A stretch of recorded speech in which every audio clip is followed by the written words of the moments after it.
The ultimatum. The sky tore open at noon. Above every major city on Earth, a rippling green sigil shimmered into view, an alien emblem burning across the clouds like a brand. Then came the voice, deep and layered, vibrating through the bones of every man, woman, and child. We are the Krivari Empire. You are now subjects of his exalted General Tkor. Pay tribute in resources, technology, and living flesh, or be extinguished. The message repeated in every language, broadcast on every channel. Panic ignited within minutes. At the White House, President Elena Ruiz sat in the war room, pale-faced, surrounded by advisors who'd suddenly become very quiet. Satellite feeds showed 12 Krivari warships descending into orbit, miles long, dark as slate, radiating energy fields no human weapon could touch. They disabled our nuclear targeting systems in seconds, the Joint Chiefs reported. We're blind.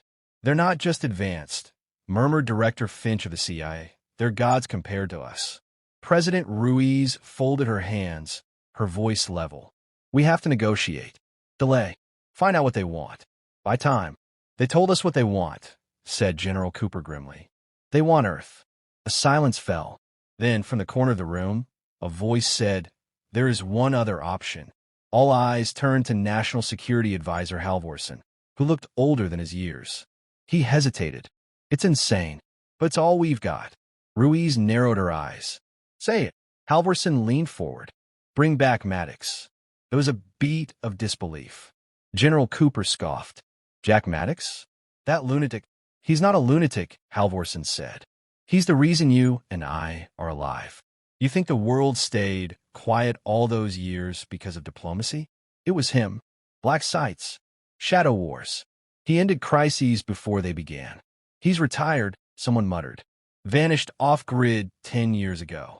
We never lost him, Halvorsen replied. We just stopped calling. Ruiz stared at the table. You really think one man can do anything against a galactic empire? He's not just any man, Halvorsen said. He's the Boogeyman. Alaska. A snowstorm raged across the pine forest. In a clearing, a cabin stood alone, smoke curling from the chimney. Inside, Jack Maddox chopped wood in silence. Big, broad-shouldered, gray creeping into his beard. He moved with the stillness of a predator. A high-pitched whir broke the wind. A drone dropped from the sky, blinking red.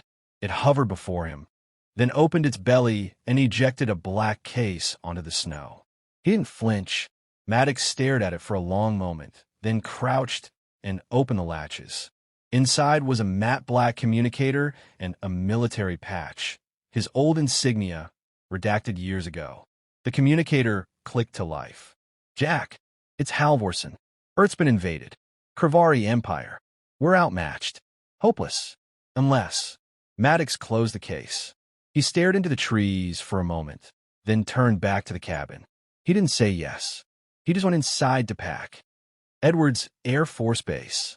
14 hours later, Lieutenant Raya Chun watched the transport door lower with a hiss.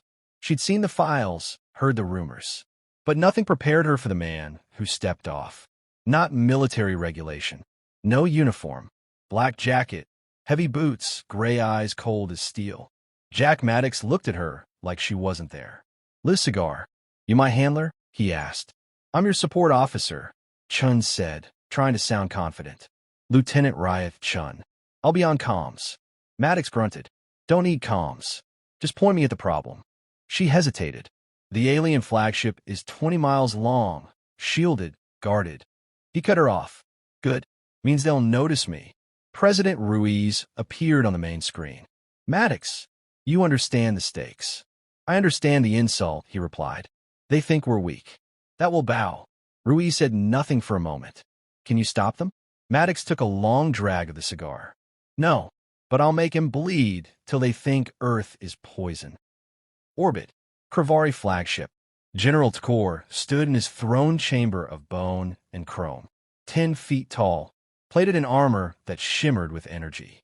His eyes were cold with conquest. They have not responded, his aide said, but our sensors detect movement. A vessel launched from Earth. Tkor snorted. Let the primitives throw rocks. We are Kravari.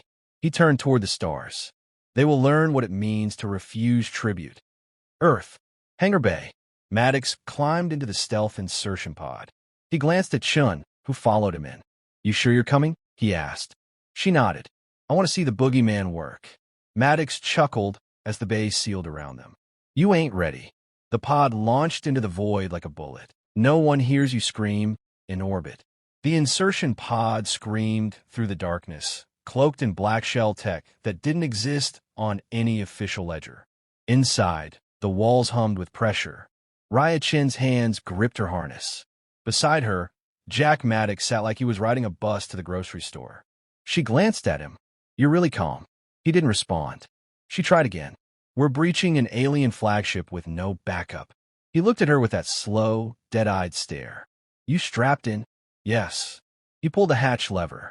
The pod detached with a silent click and spun toward the flagship.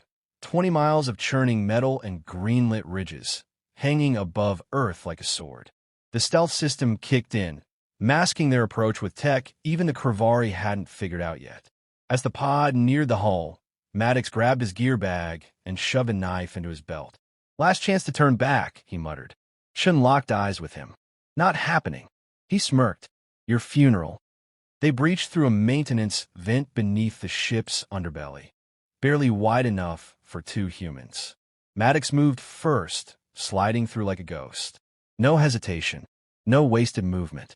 Inside, the corridor pulsed with a dull, green light. Alien runes crawled across the walls, humming softly. The air smelled like metal and oil and something wrong. A Kravari patrol approached. 3 warriors, tall and insectoid, spines glowing with energy. They didn't see Maddox move, but they did hear the sound of a knife slicing through throat flesh. Chun ducked as 2 alien bodies hit the floor without a sound.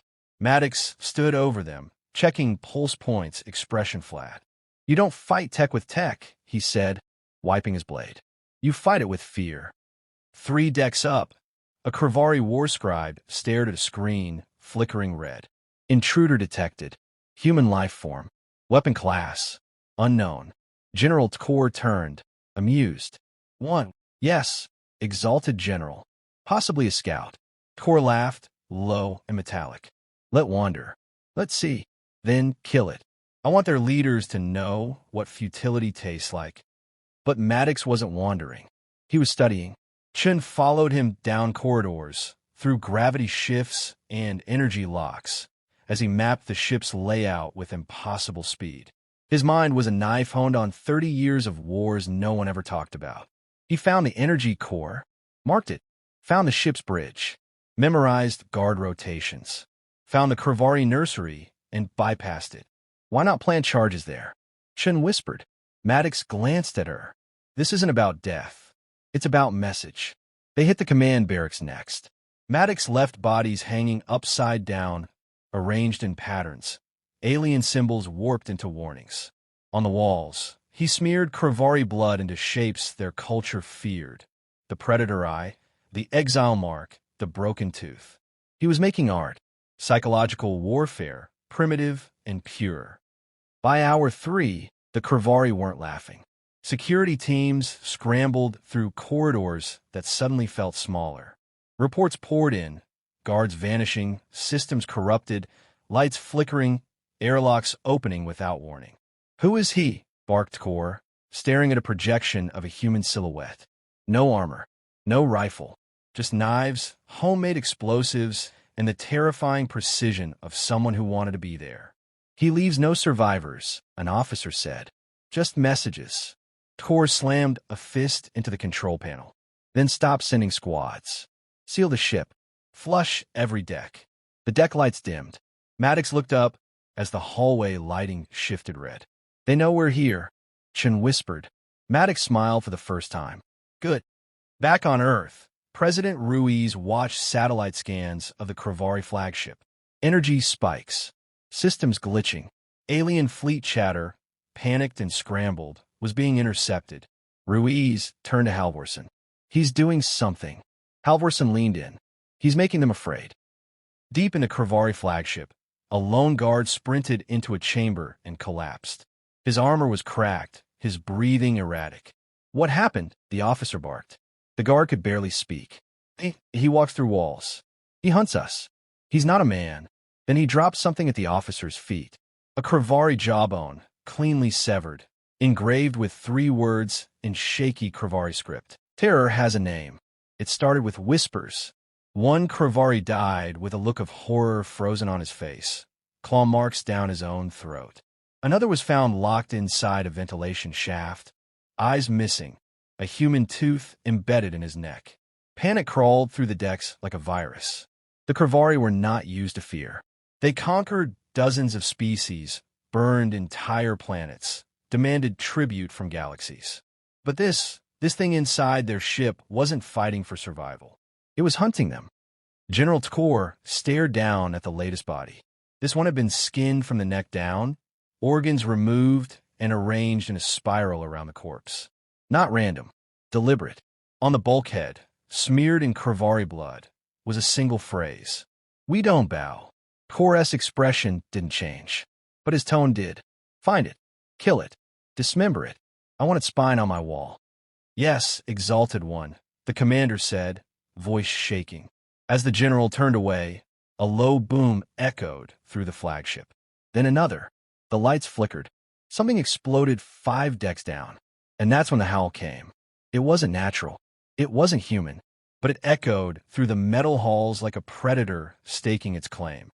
2 floors above, Chun clung to a handhold as the corridor rocked from another blast. "You're blowing up systems randomly now?" she asked. Maddox didn't look at her. He was wiring another detonator into the wall. "Not random. Power junctions. They've got redundant cores, gotta blind them one eye at a time." Chun checked her handheld scanner. "You know half the ship's locked down? They're turning on their own men." One section sealed itself in. "Perfect," Maddox muttered, arming the charge. "Let him stew." She hesitated. "You're scaring them." He gave her a look like, "That's the point." She pressed. "Why not just destroy the ship and be done with it?" Maddox stood, staring into the dark. "Because then they forget. Fear makes memories stick. Pain makes it permanent." He looked at her now, really looked. "We're not warning them. We're branding them." The elite squad came an hour later. Tkor's personal guard, 10 Kravari hunters, bred for war, equipped with pulse blades and thought cages to shield against psychological attacks. They moved like a unit, each a walking tank. They found Maddox in the reactor corridor. He didn't run. The first came at him fast. Maddox sidestepped, jammed a high-frequency screamer into the warrior's chest, then ducked as it exploded from the inside out. The second slashed with a blade. Maddox caught it, twisted, and used the body as a shield while he shot a spike through its neck. 3 seconds. 2 down. The rest hesitated. Big mistake. Chun watched from behind a wall cam, hands over her mouth as Maddox tore through the squad with clinical brutality. No wasted movements, no hesitation, just destruction. The last one survived long enough to crawl back to Tkor's chamber. He fell to his knees, armor torn, I-cord dripping. The general leaned forward. "What happened?" The soldier's eyes twitched. He wears the bones of our dead. He carves our names on the walls. He doesn't sleep. He doesn't stop." A silence. Tkor stood slowly. "Activate the neural scramblers. I want this creature erased from the ship." "But, General," another aide said cautiously, "what if it's already inside the command core?" Tkor turned. "Then Earth has sent us a disease." Back in the underdecks, Maddox and Chun stood before a sealed door. "Main comm relay's in there," Maddox said. "They use it to broadcast domination signals across fleets." "What are you going to do?" Chun asked. He opened his kit, pulled out a transmitter, sent a message. Moments later, every Kravari ship in the fleet received a scrambled transmission, an unauthorized broadcast overriding command channels. A shadowy human face appeared. The voice was gravel, rage, and certainty all at once. "You demanded tribute. You threatened our homes, our families, our planet. Here's your tribute: fire, blood, and terror. We are not negotiators. We are not diplomats. We are Earth, and we have a boogeyman." The transmission ended. A dozen Kravari ships broke formation, unsure of what they'd just seen. Some even began pulling back from orbit. Inside the flagship, Tor roared in fury, but somewhere deep inside, even he felt the chill. You want a tribute? Here's your tribute. The ship was bleeding. Vents hissed toxic steam. Lights sputtered and died one by one. The walls groaned with stress fractures. And the Kravari, those proud, towering conquerors, were running. Not marching. Not regrouping. Running. Maddox moved through it all like smoke through a battlefield. Unseen, unstoppable. Chun followed, jaw clenched, weapon drawn, blood on her uniform, eyes wide and hollow. How much farther to the throne chamber? She asked, climbing over the body of a Kravari officer with its skull crushed. 2 decks, Maddox said. Their main control nodes beneath it. We blow it, the ship drops like a stone. And what about Tor? Maddox looked back at her, eyes dead and cold. I brought something special for him. Tor stood in the center of the throne chamber, watching his empire crumble through the holographic war table. Red alerts bled across the display. 1/3 of his fleet had already begun retreating. Some ships simply stopped responding. Others initiated self-destruct protocols rather than face him. The Boogeyman. His name passed through Kravari ranks like a death chant. Warriors refused to patrol alone. Officers abandoned post. The elite squads were gone. Torres' honor guard had fled. Only he remained. And yet he stood tall. I'm the voice of empire, he whispered to himself. I will not bow to a primitive. He turned to his last advisor. Open the core vault. The advisor flinched. But exalted general. Do it. The floor trembled as magnetic locks disengaged. In the chamber below, a swirling black orb pulsed with caged energy. The Kravari doomsday weapon, capable of turning a planet's surface into boiling glass. If Earth would not submit, it would burn. Maddox and Chun reached the final corridor. Twin blast doors stood before them, guarded by thick armor and triple-sealed locks. Beyond lay the throne, and the monster sitting on it. Last chance, Chun said. Maddox didn't respond. He reached into his pack and pulled out a narrow black cylinder. Thumbed it. It began to hum. What is that? He looked at her. A gift. He stepped forward, planted the charge at the base of the door, and leaned close. Tor, he said calmly, into the metal. I'm at your door. You want a tribute. I brought you a flag, made from your dead. He pressed the detonator. The hallway filled with fire. Inside the throne room, the blast blew through defenses like tissue. Maddox stepped through the smoke and ash, knife in one hand, compact pulse rifle in the other. Chun followed behind, covering angles. Tor stood tall in the center of the room, 10 feet of armored fury, his war staff humming with plasma. So, the general growled. The insect arrives. You invaded our sky, Maddox said, circling. You asked for blood. You could have submitted, Tor said. Maddox smiled without warmth. You thought we'd kneel. You forgot who we are. You are nothing, Tor roared. Your kind squabbles over dirt. You are ants. Maddox's rifle barked twice. Rounds slammed into Torres' shield, staggering him. Ants, Maddox said, circling, eat giant from the inside. The fight erupted. Tor charged, swinging his war staff like a scythe. Maddox ducked, slashed his thigh, rolled aside. Sparks flew as staff met steel. Chun opened fire, covering Maddox's retreat. Tor roared and smashed the floor between them, creating a shockwave that threw her into a pillar. Maddox pounced. He was on Torres' back in an instant, driving the knife between armor plates. The general roared, reached back, grabbed him, and hurled him across the room. Blood sprayed. Maddox rolled, limp to his feet. His arm hung broken. His ribs were cracked, but his eyes were calm. You still don't get it, he said, spitting blood. We don't fear you. We hate you. Tor advanced, dragging his staff, sneering. I am your god. Human. Maddox reached into his vest and pulled out the black cylinder again. No, he said. You're a target. He thumbed the device. A high-pitched whine filled the room. Tor paused. What did you do? Maddox grinned. I rewired your doomsday core. That thing you were going to use to destroy Earth? I plugged it into this room. Tor lunged. Too late. The ship's central chamber lit up like a sun. A contained singularity ripped through the command core, imploding the energy circuits and folding a chunk of space inside itself. The throne chamber went white-hot.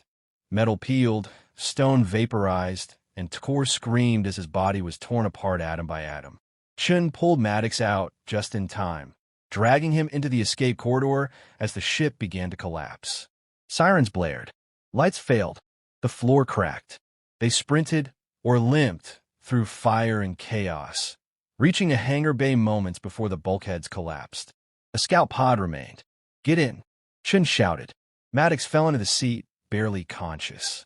Chun fired the launch switch, and the pod shot out of the Kravari flagship as it exploded behind them. The screen lit up with a shockwave that filled the heavens. One ship, the ship gone. The others scattered. Earth, the sky cleared. For the first time in 2 days, silence reigned. Then came a message, broadcast on every frequency. From a low-Earth satellite, cracked and half-burned, the signal played. Maddox's voice, to the Kravari Empire, and to every other empire watching. "We are not your cattle. We are not your tribute. You came for fear. We sent you death. You want our submission? Come and try again. We have more Boogeymen." 1 week later, the president stood before the UN, flanked by global leaders. Behind her, the footage of the Kravari flagship's destruction played on loop. "The Kravari are gone," Ruiz said. "And the message is clear. Earth bows to no one. Ever again." Alaska. Snow fell gently outside the cabin. Maddox sat on the porch, ribs wrapped, arm in a sling, cigar between his teeth. He watched the horizon like it might try to sneak up on him. A drone dropped from the sky. Another case. He didn't look at it. Just took a drag, leaned back in his chair. "They'll keep coming," he muttered.